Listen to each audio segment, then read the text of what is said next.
If you've ever taken the role of Game Master in a campaign, you've probably had to develop several organizations the player characters interacted with, like an order of religious knights, an evil sorceress with her demonic minions, or a college of bards with agents around the world. Whether they were allies or enemies of the characters, these factions had a meaningful role in the setting. They helped you push the story forward. In this video, I'm going to introduce a way to characterize these factions and offer a method to make your world building more diverse. This video is the last in a 3-part series about the Enneagram. In the first video, we covered what the Enneagram is and how we can use it to quickly generate NPCs. We also covered 3 out of the 9 personality types together with Sveta, a theater director who teaches the applications of Enneagram in acting. In the second video, we learned how to build player characters with the Enneagram, and Sveta joined us once more to cover a second trio of personalities. If you haven't watched the previous videos, you can find links to both of them in the description below. In this video, I'm going to focus on the applications of Enneagram in my favorite subject, world building. We'll use it to get a better grasp on the factions that exist in our worlds, and as a tool to personify different cultures. Finally, Sveta will join us once again to cover the last trio of personalities. Ready? Let's go!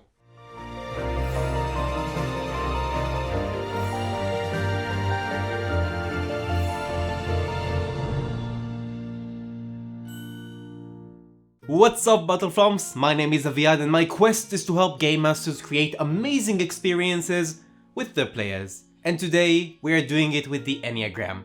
Again. The Enneagram helped us establish several personality types, and those usually refer to individual people. Some of you may feel connected to one or more of these types, and that's perfectly normal. However, I think we have a lot to gain by taking these types and expanding them to groups of people. So essentially, we create a persona for each faction, which gives us insight into its viewpoint, motivation, fears, and reasoning. That insight also helps us understand the faction's place in the world and how it interacts with other factions out there. Let's take a group of mercenaries as an example. Let's say they are type 8, which is called the Challenger. To the Challenger, the world is a battlefield where the strong survive and the weak perish.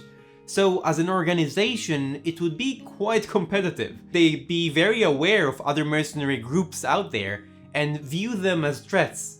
Enemies they must defeat if they want to survive. This means they are unlikely to cooperate with other groups due to their lack of trust. They would also rarely back down from a difficult mission since they are afraid of appearing weak or vulnerable in front of their enemies. I also think that the leadership of this group would be very responsible for its members, take really good care of them, but also wouldn't be very quick in accepting new members as they are not quick to trust people. This is just one example, and even though mercenary groups tend to be competitive and aggressive, we can think of other personality types that work well for them.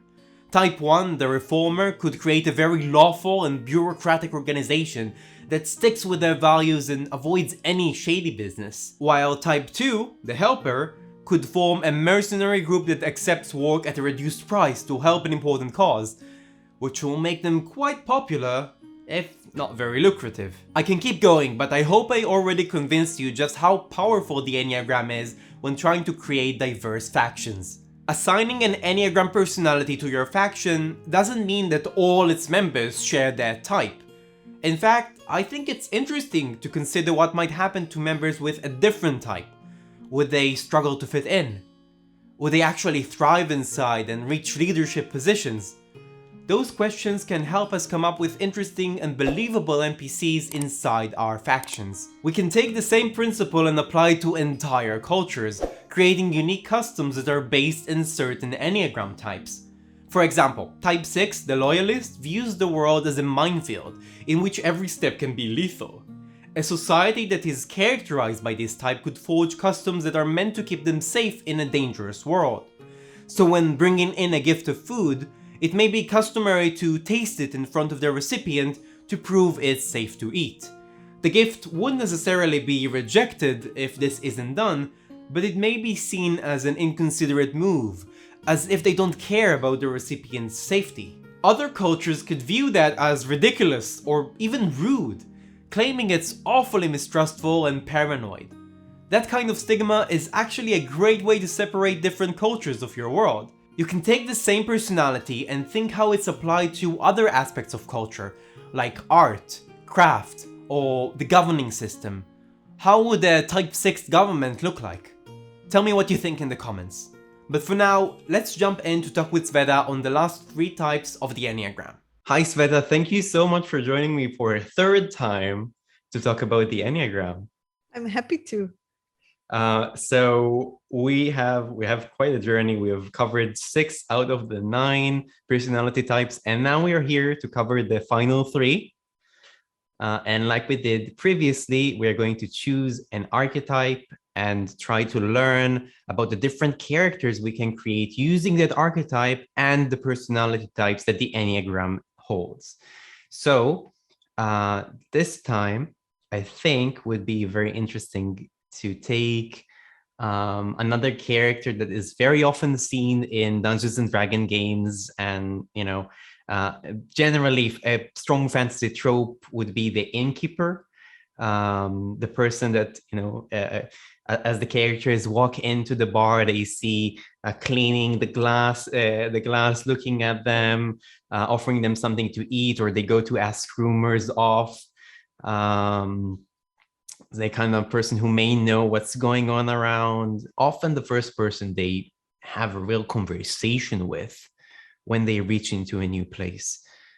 So I feel like for a lot of people, having more personas for innkeepers can be very useful, because if you use the same one, it gets pretty old pretty fast. Yeah.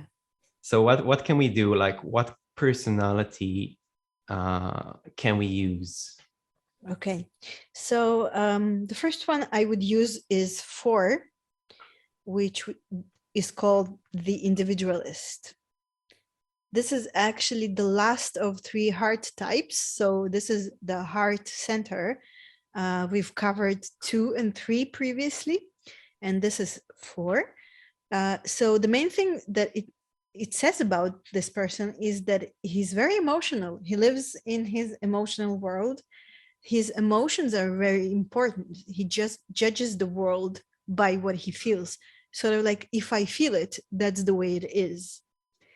The most important thing for them would be meaning. They always search for meaning. They value, they cannot just do something just for a reason. They need to have a valid, they need to have like a really valid reason to do what they do. So just, for example, they will also be okay with inventing their own little ideology about it. So if I would be like the innkeeper, number 4, I would probably think that it's important that a friendly face would meet strangers. And they really see individual people. So they would really see in each and every guest this specific, very specific type of personality that comes in. And they would think, what does this interaction is here to teach me? How can I relate to this person? They are very often good in intimate interactions. Yeah, or what can I give this person also, I guess. Yeah. They also, like all heart types, really, it's really important for them to be liked, to be loved by others. And that would be one of their motivations. So they will try to come across as whatever you think is lovable. So this can be not so easy for someone who meets a lot of people and needs to manage a place. They have this feeling like there's something inside of us, like something authentic that we have to strive to. So they're very often in this endless journey inside themselves, trying to develop more, trying to be more real, more authentic, more true to their emotions, to their feelings. This is why the interactions, however short, however one-time interaction, it will be very real for them. They will try and have a deep conversation. That can be exhausting for innkeepers. It might be. It may be. like, okay, I guess the question is this. As an innkeeper, I'm trying to find, I'm type 4, I'm trying to find meaning in what I do. Now, what I do could be defined very differently, and we can take meaning from that in varying ways. Like I can say that I find meaning in creating, for example, take it to the, I want to create alcohol, for example, and they want to, like, their passion is to make alcohol, and then they're the innkeeper because they're just selling their stuff. But also it could be like the interaction between people is where they look for meaning. Now I'm interested in the second, like this is the interaction that gives me meaning. So How they would, so like I'll give you a bit more information about them. So for them, they're very aware of the fact that each and every one of us here on Earth is an individual. There's no such thing as people in general. Each and every one of us is like a very special snowflake with their own beautiful characters and their own very, very special, authentic personality. And they, whoever they would be talking to, they would be very aware of that. This very is why focused and very good, a very good listener then. Yeah. And they would be the people who have no issue with looking you straight in the eye, for example. Yeah. So imagine you're traveling someplace for days and days and days, and then you come across an inn, and you come in, and the person comes and pours you a drink and then just directly looks into your eyes and says like, how are you, mate? You know, and makes you feel at home. Yeah, makes you feel seen and kind of safe. Yeah, I like that. They would really, okay, yeah. So I can see that they'll be very present in what they do, essentially. Yeah. That's interesting. So it's not what you automatically would think as an innkeeper. Yeah. But I was trying to find something that is not obvious. Yeah, I like that. Not like too much one-on-one, you know, and I thought 4 as an innkeeper might be an interesting character to portray. Okay, so what would they fear? What does number 4 fear?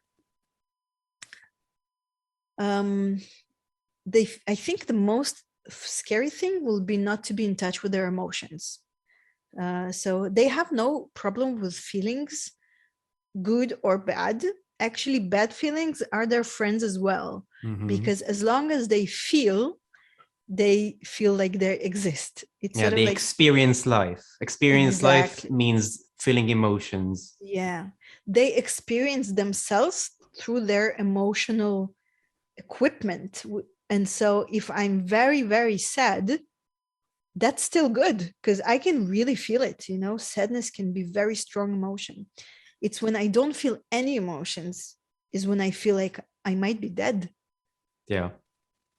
So that would be probably the most scary thing, which also be the reason why they often kind of enhance their emotional world so that they can really feel it. They can really push on emotions. And if something is good, it can be very good and very exciting. And when something is painful and sad, it will be very painful and devastating. Very sad. Yeah. And so often they come off very dramatic, which is one of the names they have, unfortunately. I don't really like it because it sounds judgmental to me and also unsensitive towards them. Yeah. Because very often they would hear, stop being so dramatic. And they would be very judgmental towards themselves that they are being dramatic and that probably, you know, the environment can't stand it anymore and it's too difficult to contain them. So that's why I'm not really fond of that name. Yeah. But it's definitely a name they get called a lot. Emotional, dramatic. Yeah. Yeah, I get that. And I feel like people who would know them for a long time would call them that. Because they see their ups and downs over things that they may think that this is trivial. Like, why are you so upset over that? Yeah. Yeah. But for someone who doesn't know them, they would be like swept, perhaps, in their emotions. So I feel like it would be a very interesting experience for someone to meet that innkeeper But perhaps, well, I think it really depends on the people that they see on their kind of day-to-day lives, their community, if you will. How would that relationships go? It can be very different. Yeah, well, they can be good friends. They know how to listen. They, because of this emotional rich emotional world, they have a need of being contained by others, and that makes them really good containers. So if someone, those are the people in our world who are able to just sit down with you in your pain or in your difficulty. They will not offer you solutions. They will not try to like pep talk you out of your sadness. They will just be able to sort of like be there with you, which is a very, very basic need of every human person. Yeah, which is also something that you like, I think can make a really good, like like comparing bartenders to innkeepers in that way, like having someone you can have an honest conversation with, and it's like it's there with you, understanding you, not trying to solve it, just understanding. Yeah, is such a huge gift. it is. Yeah. So I feel like they would be very loved by a lot of people, even if they are some called dramatic by others. Yeah, but also like that's again our conversation from last time about the healthy and the unhealthy. That would be very different. So I would say the dramatic types, the ones that really need to enhance their emotions to feel alive, that would be not so healthy level. But on a healthier level, they can just enjoy whatever comes. They don't really need to make it even more dramatic than it is. On a healthy level, they're able to enjoy the not so strong emotions as well. Like they can contain just a regular day in which nothing special happened and it wasn't like a day to remember. They can live with that. Mm-hmm. So like just understanding that not every day is going to be something to remember, and not every emotion is going to be as extreme, and it doesn't mean that you are not, I guess, alive or like unique, I guess, because you like the fact that every day isn't unique doesn't mean that you aren't unique. Yeah. I That's think that another thing that they would fear. They really need to feel special. They really need to be in touch with that uniqueness in them. This is why they always strive into this authentic self, to find that origin of who I really, really am. And so it's really important for them to be perceived as that special person they are. And it will be very difficult for them when people don't see them as that, when people see them as just one of many. Yeah. And it also is connected to searching for meaning, because like they have this feeling that everything is meaningful. Every little interaction, everything that happens, every door that opens, every sound that is made, they would see a lot of signs in things around them. Like if a glass would fall down and break, that might be a sign to something. Like every little thing has a meaning. Nothing is just because. Yeah. And so every day has to have a meaning. Every hour has to have a meaning. Every conversation has to have a meaning. Because without Everything meaning, what are we? What are they? Exactly. What are we here for if it means nothing? I like that. Okay, let's move to another personality type. What else can we have for our innkeeper? Okay, so I think that actually can be classic 6, which is the skeptic. The skeptic is looking at life as a minefield. Just like imagine you had to make your way in a minefield.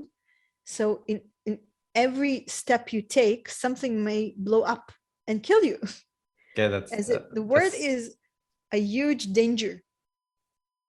And so this is sort of like they feel, because we live in a world that has no certainty, no prediction. Any type of security we feel is false, and they really are in touch with that fact. And that makes them kind of detect everything that may go wrong, everything that may explode, because they have this inherent need to be safe. And they feel like if they would know what can go wrong, they can have a plan how to deal with it. And so then they might feel safe. So they find safety in having contingencies, in thinking about every possibility and knowing what they do in case of an earthquake, in case of that, in case of that, in case of that. Only then could they feel safe. Yeah. And the funny thing is that they spend their life having those plans and detecting the things that may go wrong, but they only feel really safe when something actually does go wrong because they have a plan for it. So like, when example, things are burning, like, I know what to do. Exactly. I've thought about this. I don't have to think about whether they will, whether a fire might break out. It already did. Now all we have to do is deal with it. Yeah. So they'd be very good in actually handling these extreme, dangerous situations. But otherwise, looking for them when things are going okay, when things are not burning, they would think like, what could go wrong? Yeah. And like, just as an example, if you had a conversation with them and you would say, not as an argument, you would just say, hey, it's daylight. They would say, yeah, but actually there's also night somewhere on Earth, because they always see the negative that is not being pointed out. And they feel the responsibility to point it out.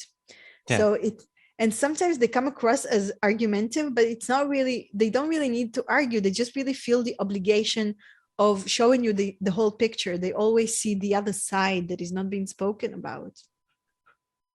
Another thing that is really characteristic of them is that they really have a good sense of humor, because you have to, when you live in a world in which everything can go wrong and every time, you really develop this sort of like a sense to the ridiculous. Yeah. I can give you like an example of a six would be Woody Allen.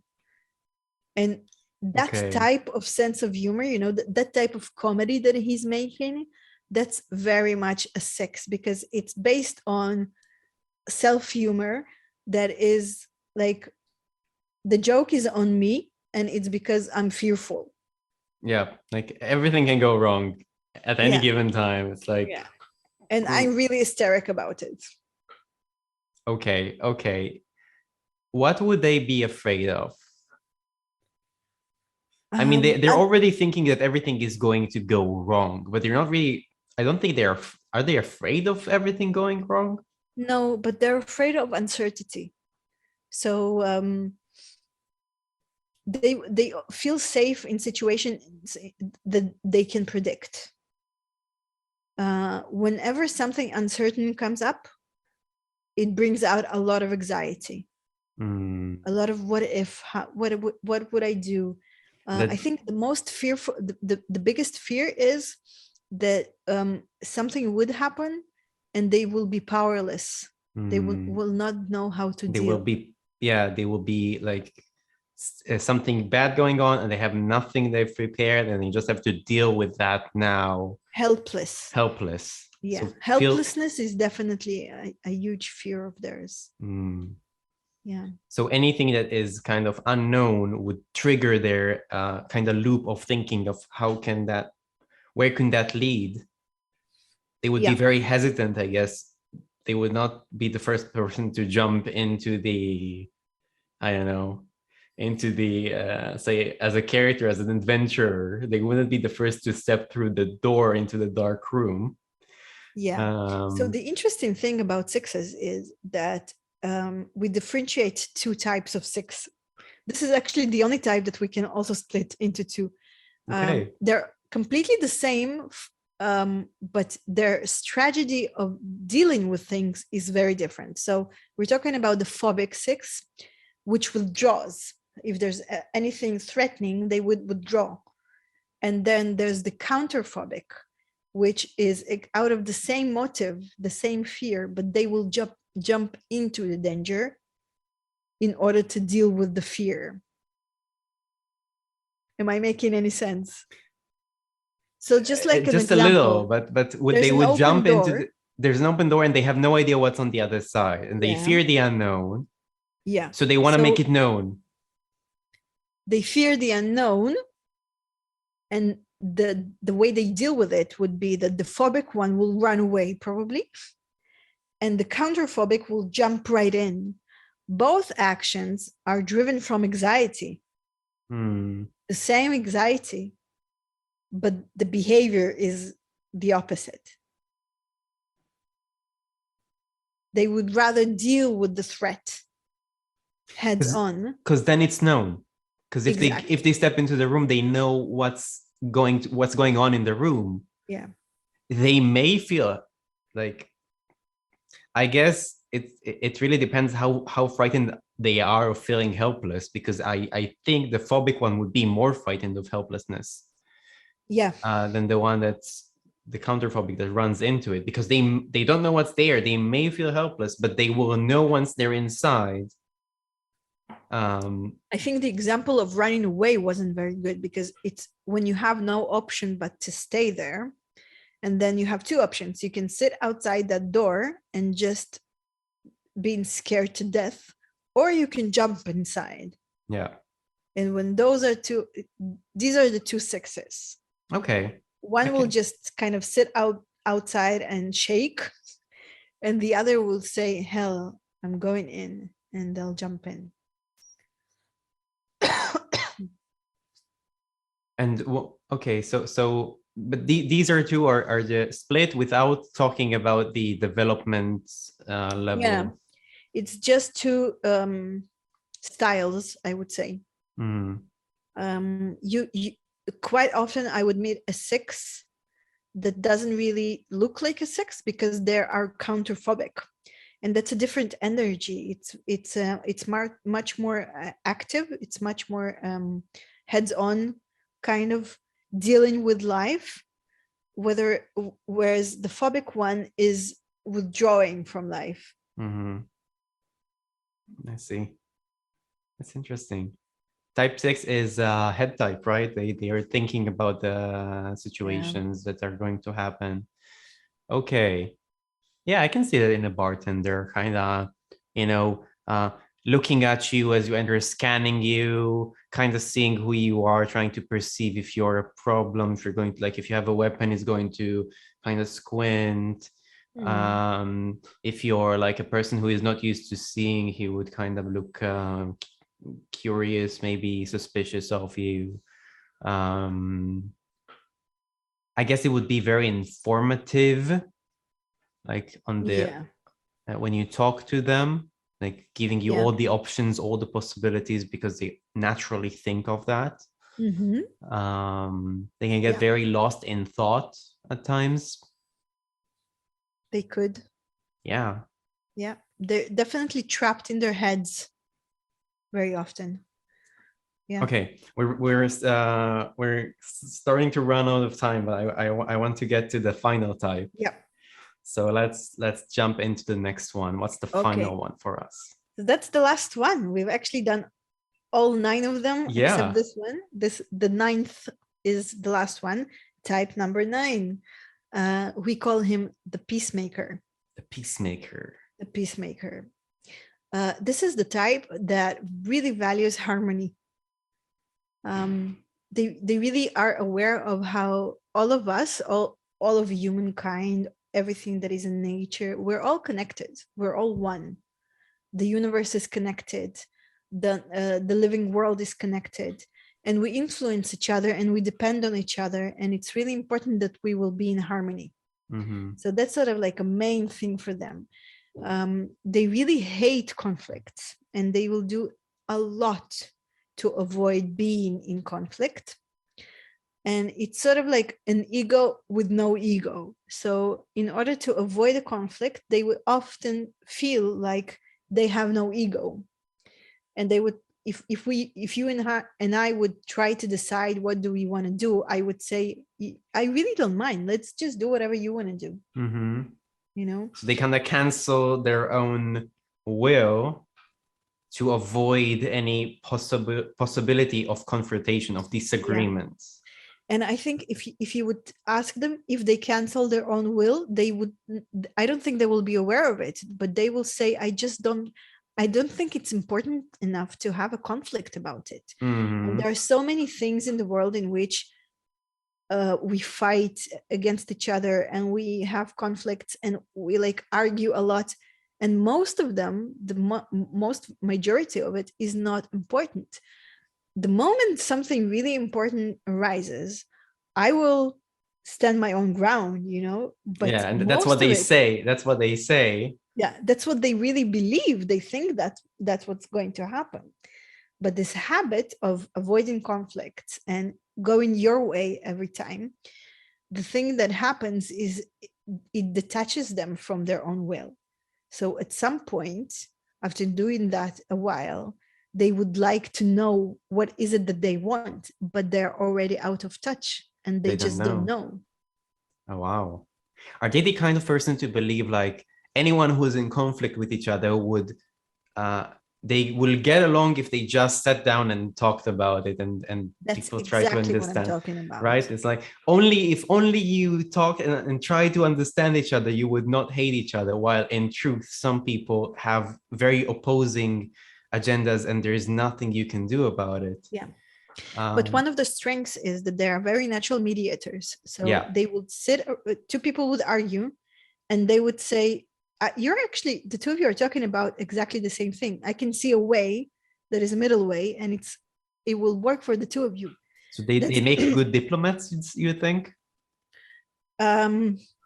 Yeah, but not good politicians. Not good politicians. Yeah, but diplomats, yes, for sure. It's a very diplomatic kind of characteristic.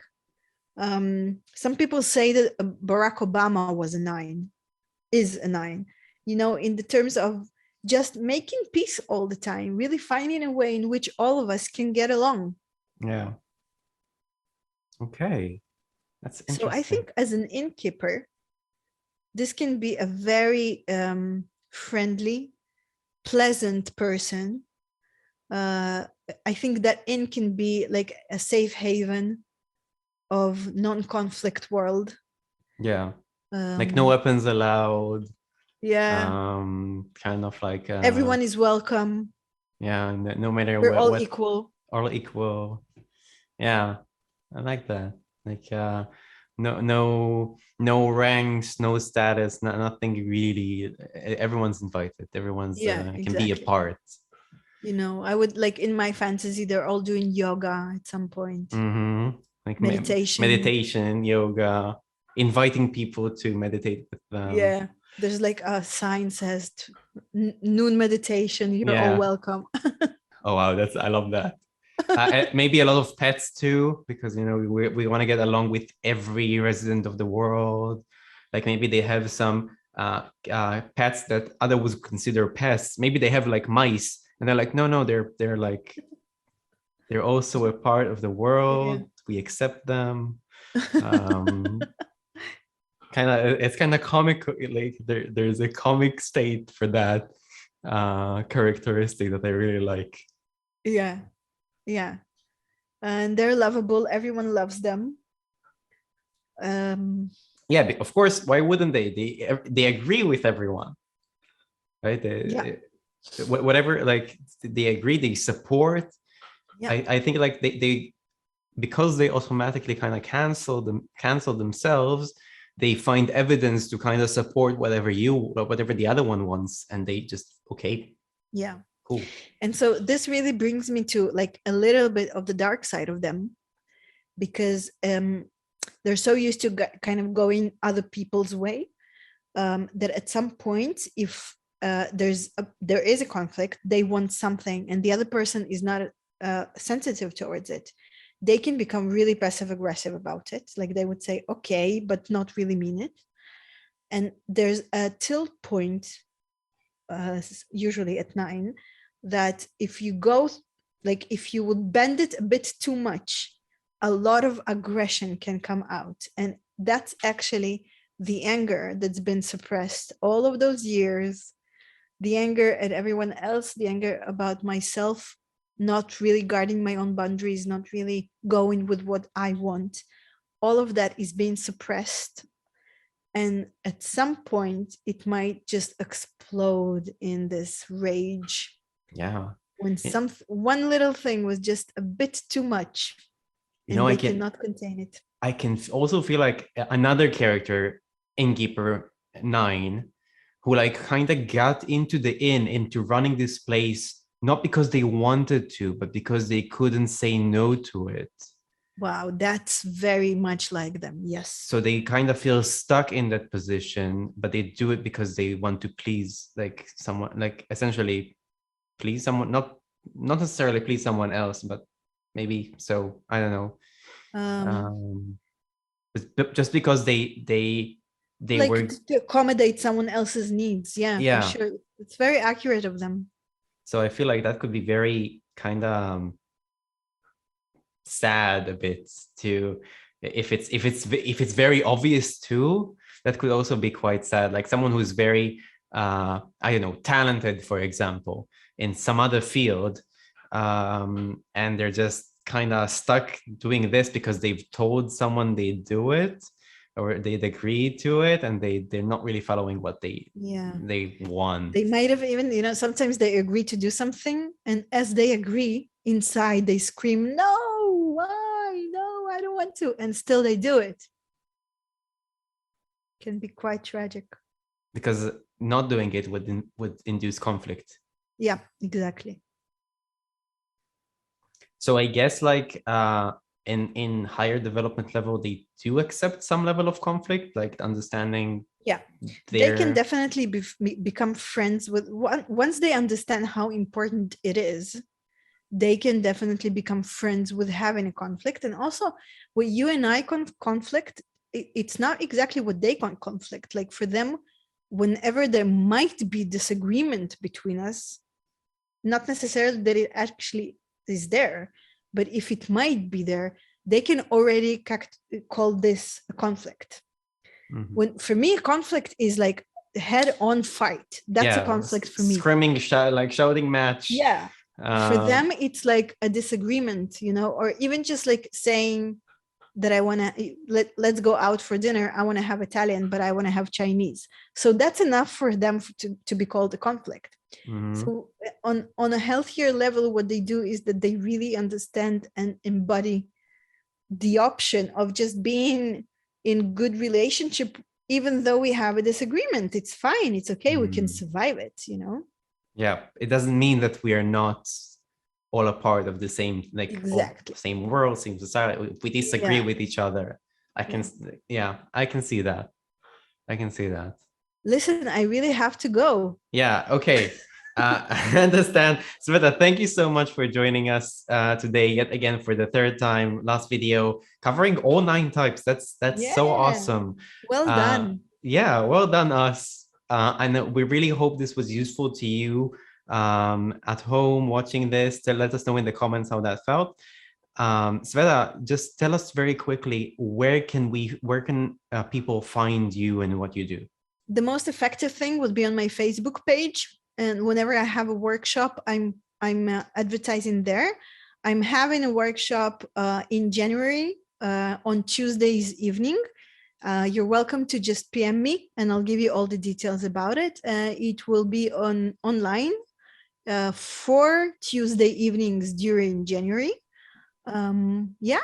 Just write all in Hebrew, right?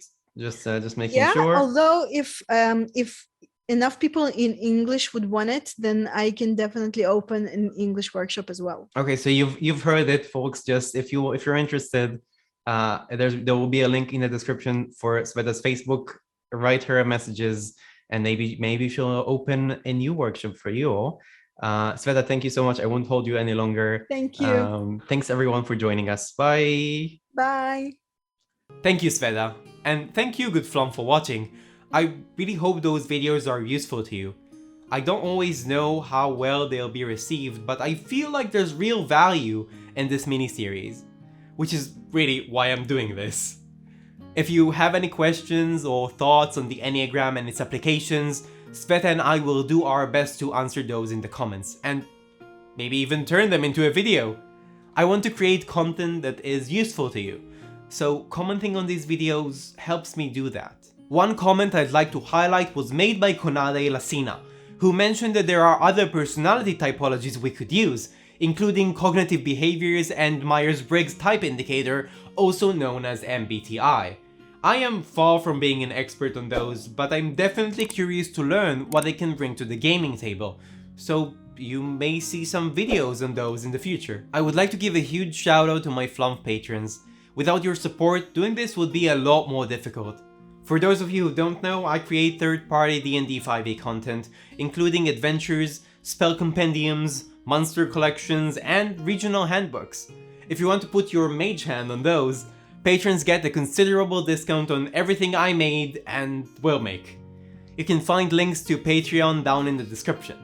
Until next time, Flumphs, remember that you are awesome, keep being awesome, and I'll see you beyond the screen. Cheers!